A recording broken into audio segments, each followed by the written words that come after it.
Hi there, and welcome to another Papetti Math YouTube video tutorial, where I'm going to be teaching you, yes you, Algebra 1.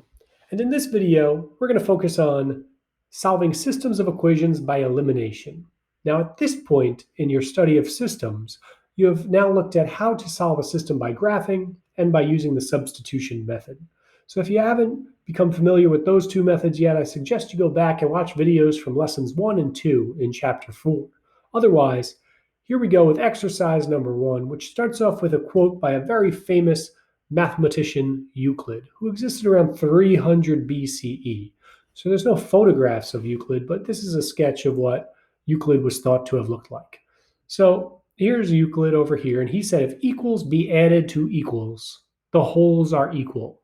And while this might seem like an elementary idea to many of us, there had to have been someone who said it first. And Euclid was the guy that said this statement first, that if you take equals and you add them to equals, the result is going to give you equals.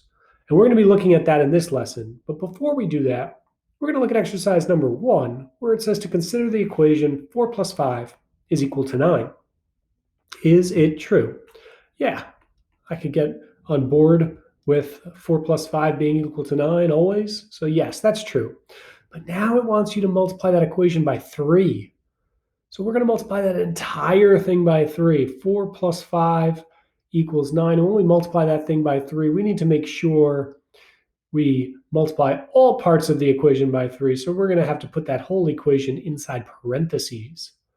Now we're going to use the distributive property, and we're going to get 3 times 4, which will give us 12, 3 times 5, which will give us 15, and 3 times 9, which will give us 27.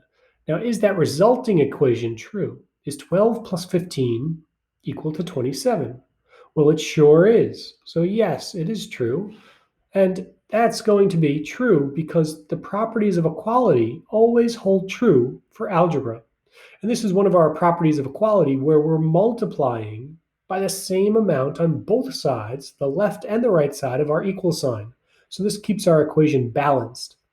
In fact, any real number, right here it says any real number that you choose to multiply the equation by, the equation will always remain true.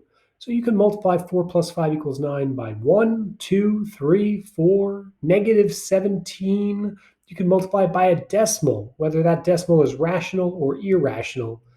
And that equation is always going to give you a true statement. It's kind of crazy when you think about it. Go ahead, try one. Pick any number and multiply this equation by that number and see if the resulting equation is still true. And then you're ready to click on the link for exercise number 2, where we're going to go in a little bit more in depth with this topic. All right, thanks for watching.